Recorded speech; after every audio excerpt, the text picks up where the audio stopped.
Hair transplant یا بالوں کی وگ استعمال کرنا کن صورتوں میں حرام ہے اور کن صورتوں میں حلال ہے، اور وضو یا غسل کے مسائل اس میں کیا ہوں گے وہ ہم ڈسکس کر لیتے ہیں۔ پہلی صورت یہ ہے کہ اگر انسان کے بالوں کی وگ ہے یا انسان کے بالوں کو ٹرانسپلانٹ کیا جاتا ہے تو یہ حرام ہے، ناجائز ہے، چاہے انسان کے اپنے بال اسی کی کھوپڑی میں ٹرانسپلانٹ کیے جائیں یا کسی اور کے بال اس کی کھوپڑی میں ٹرانسپلانٹ کیے جائیں یا کسی اور کے بالوں کی وگ بنا کر یہ استعمال کرے، یہ تینوں صورتیں انسانی بالوں کے ساتھ کرنا ناجائز اور حرام ہے۔ حضور علیہ الصلوۃ والسلام کی واضح حدیث ہے، لعن رسول اللہ صلی اللہ علیہ وسلم الواصلہ والمستوصلہ۔ حضور علیہ السلام نے واصلہ پر بھی لعنت فرمائی اور مستوصلہ پر بھی لعنت فرمائی۔ واصلہ اور مستوصلہ بال ملانے والی عورت پر بھی لعنت، اور جس کے سر میں یہ بال جوڑ کر ملائے جا رہے ہیں اس پر بھی حضور علیہ السلام نے لعنت فرمائی ہے۔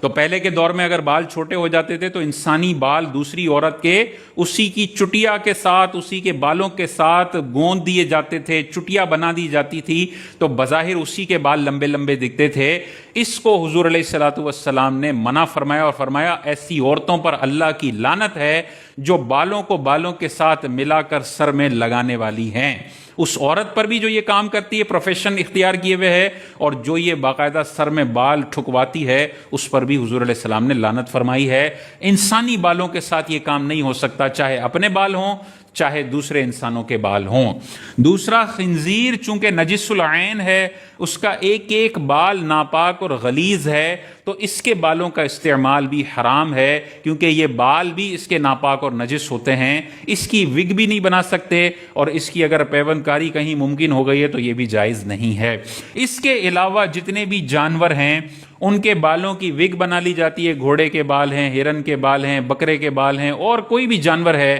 جس کے بال بالکل انسانوں سے میچ کرتے ہوئے ہوں، اگر ایسے بالوں کی وگ بنا لی جاتی ہے تو یہ پہننا حلال ہے، اس میں گناہ والی بات نہیں ہے۔ اب اس میں وضو یا غسل کا معاملہ یہ ہو جاتا ہے کہ اگر ایسی بال لگوائے ہیں جانوروں کے یا دیگر چیزوں کے کہ ان بالوں کی وگ کو اتارنا ممکن ہی نہیں ہے، جیسے ایلفی چپک جاتی ہے کہ اکھاڑنے سے کھال ہی اکھڑے گی، خون ہی نکلے گا، وہ نکل ہی نہیں سکتی ہے، تو بس وہ پھر سر کا حصہ ہے، اسی کے اوپر مسح کر لیں گے یا اسی کو دھو لیں گے تو وضو یا غسل ادا ہو جائے گا، کیونکہ یہ مجبور ہے، یہ اکھیڑے گا تو خون نکلے گا لیکن یہ وگ اترنے کا نام نہیں لے گی۔ ایسی چپکائی ہوئی ہے جیسے ایلفی چپک جاتی ہے، تو جتنے دنوں تک ایلفی چپکی ہوئی ہے ویسے کوشش کریں گے کہ اس کو اکھاڑیں، لیکن اگر یقین ہے کہ اکھاڑنے لگا تو میری جلد بھی ساتھ میں اترے گی تو اب یہ والی ایلفی معاف ہے، اس کے اوپر سے پانی بہا لیں گے تو بھی وضو غسل ہو جائے گا۔ اور اگر ایسی وگ ہے کہ اس کو آسانی سے اتارا جا سکتا ہے، ہلکی سی چپکی بھی ہے، اس کو یوں اتاریں، دوبارہ کوئی لوشن وغیرہ لگائیں اور چپکا لیں۔ اگر ایسی ہے تو پھر وضو کے لیے بھی اس کو اتارنا پڑے گا،